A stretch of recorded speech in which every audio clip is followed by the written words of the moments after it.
Welcome to कुंडली ज्ञान। जय माँ काली, जय माँ तारा, आप सबका भला हो।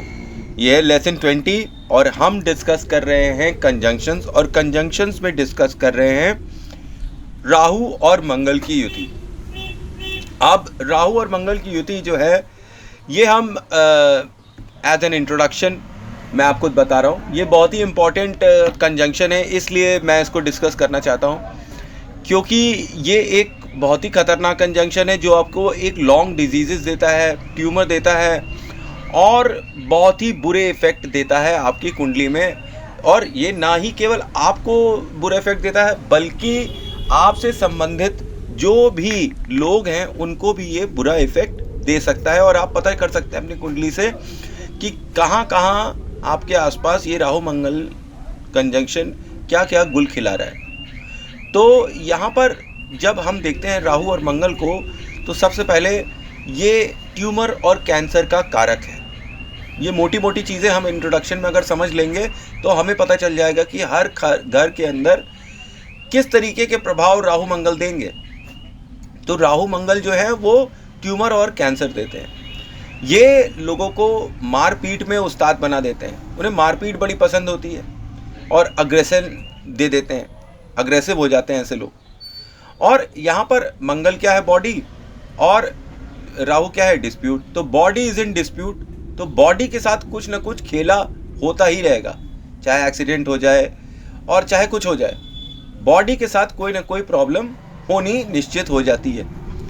तो अब ये यहाँ पर डिस्प्यूट इन फैमिली में दे देता है और आपको एक्सीडेंट प्रोन बना देता है। आपके ज़बरदस्त एक्सीडेंट करने के चांस हो जाते हैं कि आपके साथ प्रॉब्लम हो जाए, अंग भंग हो जाए, ऐसी स्थिति हो जाए।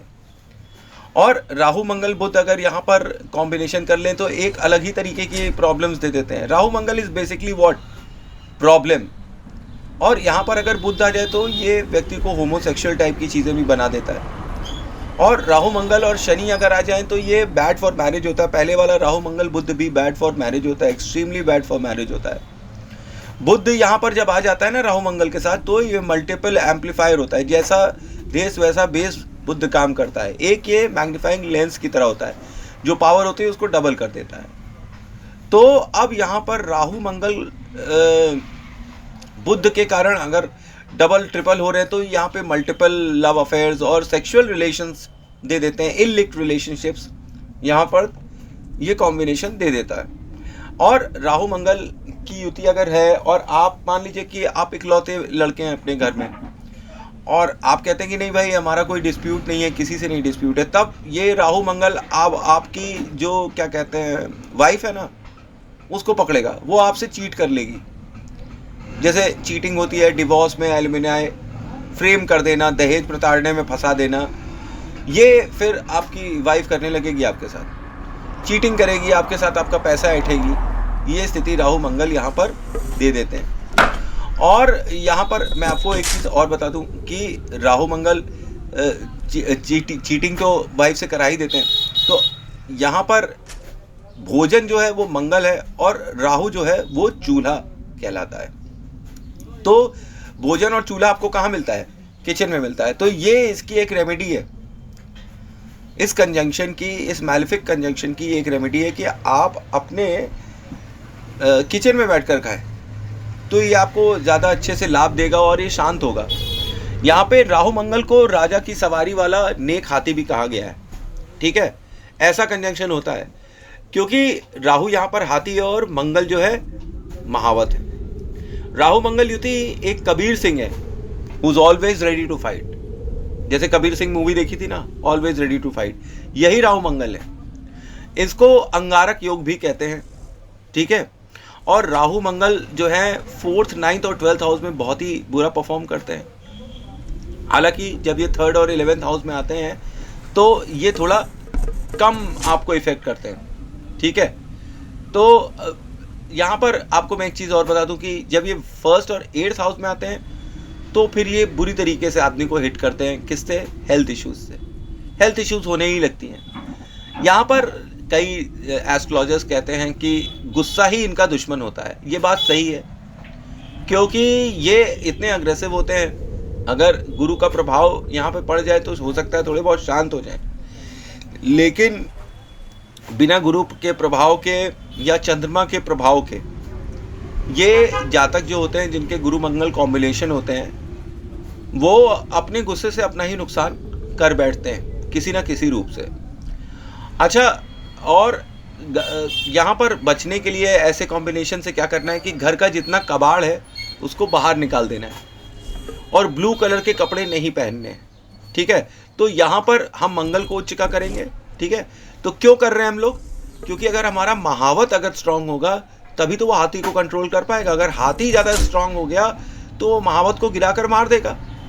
तो राहु मंगल युति में अगर हम मंगल को स्ट्रांग करें, specially in 3rd house, 6th house, तो यहाँ पर फिर उसके बाद ये कॉम्बिनेशन फिर थोड़ा सही इफेक्ट देता है और कंट्रोल में देता है। ये शत्रुओं को हराने वाला कॉम्बिनेशन है। यहाँ इतना अग्रेशन है, कोई भी शत्रु इनके सामने टिक ही नहीं सकता, ये उड़ा देंगे उसको, और ऐसा बुरा उड़ा सकते हैं। वाद विवाद तो एक बात की बात है, ये उसको मार पीट भी सकते हैं, उसको बॉडी से हानि पहुंचा सकते हैं अपने शत्रुओं को। ठीक है, तो यहाँ पर मैं आपको एक चीज़ और बताऊं कि मंगल किस चीज़ का सिंबलाइज करता है। मंगल खून का, इंटेस्टाइन का, स्टमक का और डाइजेशन जैसी चीज़ों का ये सिंबलाइज करता है। ब्लड का सिंबलाइज करता है, लैंड का सिंबलाइज करता है। उसके ऑपोजिट अगर राहु खड़ा हुआ है तो राहु इज व्हाट? खराबी। खराबी in blood, intestine, digestion, land, खून, ये सब होने लगेगा। अब राहु मंगल युति जब कर रहे हैं तो जैसे मैंने आपको बताया कि किचन में आपको खाना खाना चाहिए, और राहु मंगल जिस घर में बैठते हैं, ये नोटवर्दी है, आप समझ लीजिए कि जिस घर में बैठते हैं उस घर को इफेक्ट करते हैं, जिस राशि के साथ बैठते हैं उसको भी इफेक्ट करते हैं, और उस राशि में बैठे हुए प्लैनेट्स को भी इफेक्ट करते हैं। जिस राशि में बैठे हैं अगर उसमें कोई और प्लैनेट बैठा है तो उसके साथ भी युति करके कुछ न कुछ बैड इफेक्ट देने लगते हैं। अब राहु मंगल जो है या तो डायरेक्टली कनेक्टेड हो, मतलब साथ में बैठे हो, या अगर दृष्टि से भी संबंध बना लें तो भी ये काफ़ी डिस्ट्रक्शन दे देते हैं और उन घरों को डिस्ट्रक्शन देते हैं। जैसे कि मैं आपको एक चीज़ बताऊं कि अगर मान लीजिए कि राहु आगे है और मंगल पीछे के घरों में है, और चौथा जो दृष्टि है मंगल की वो राहु पे पड़ रही है। सपोज करिए कि मंगल आपका 8th हाउस में है, ठीक है, और राहु आपका कहाँ पर है? राहु आपका 11th हाउस में है। अब 4th दृष्टि जब पड़ेगी मंगल पर, मंगल की 11th हाउस में, तो फिर 11th हाउस से संबंधित लोगों को ये सब प्रॉब्लम्स होंगी जो मैंने अभी बताई है। ठीक है, आपके फ्रेंड्स को प्रॉब्लम हो जाएगी 11th में, और 11th हाउस में जो कोई राशि बैठी है उस राशि में भी ये अपना प्रभाव छोड़ने लगते हैं, और वहाँ पर आप एक चीज़ समझिए कि फिर उस राशि में बैठा हुआ प्लैनेट भी पीड़ित हो जाता है। ठीक है, और यहाँ पर मैं आपको बताऊँ 4th दृष्टि जो है मंगल की वो ये बताती है कि ट्यूमर या पैरालिसिस या ट्यूमर या कैंसर होगा ज़रूर, पर बचा लिया जाएगा, क्योंकि 4th दृष्टि बचाने वाली होती है मंगल की। अब जब 7th दृष्टि इसकी पड़ती है इस कंजंक्शन की कहीं पर, तो फिर मतलब 7वीं दृष्टि से मंगल देख रहा है राहु को, तो जब ये होता है तो फिर सेपरेशन जैसी स्थिति हो जाती है, मैरिज में सेपरेशन दे देता है। और 8th दृष्टि जब पड़ती है मंगल की राहु पे, तो फिर वहाँ पे ये डिस्ट्रक्शन देना स्टार्ट कर देता है। उसी प्रकार से राहु का 5th दृष्टि जो है ज़्यादातर का पैरालिसिस देता है, और फिर राहु की 7th दृष्टि मैरिज में सेपरेशन दे देती है, और राहु की 9th दृष्टि जब मंगल पर पड़ती है, मतलब राहु पीछे के घरों में चल रहे हैं और मंगल आगे के घरों में, तो 9th दृष्टि जो होती है वो डिस्ट्रक्शन की होती है। तो राहु मंगल कॉम्बिनेशन एक खतरनाक कॉम्बिनेशन है आपकी कुंडली में, और ये आपको बुरी तरीके से इफेक्ट करता है। मेनली मैं इसको इसलिए डिस्कस करना चाहता था क्योंकि ये कंजंक्शन मैंने कई लोगों की कुंडली में देखा जिनके वेरियस अदर हाउसेस में बैठा हुआ है ये कंजंक्शन, और ट्यूमर और क्या कहते हैं कैंसर जैसी बीमारियां दे रहा है, खून की बीमारियां दे रहा है, जैसे ब्लड कैंसर दे रहा है, और भीषण घातक बीमारियां दे रहा है। और ये केवल आपको ही नहीं दे रहा है, आपकी कुंडली से देखकर हम ये बता सकते हैं कि आपके घर में किसको कैंसर हो रहा है, आपको हो रहा है या किसी और को हो रहा है, किसी घर के सदस्य को हो रहा है, किसी रिलेशन को हो रहा है, किसको हो रहा है। तो ये जानने के लिए मेरा नेक्स्ट एपिसोड देखिएगा जो कि लेसन 20 होगा, कंजंक्शंस होगा, मंगल और राहु की युति होगा इन ऑल 12 हाउसेस, कि इन 12 हाउसेस में किसको किसको कैंसर होगा और किसको किसको नहीं होगा। ठीक है, तो थैंक्स फॉर वॉचिंग। जय मां काली जय मां तारा, आप सबका भला हो। ये तो मेरा सूक्ष्म विश्लेषण। आई होप आपको मेरी इन्फॉर्मेशन अच्छी लग रही होगी।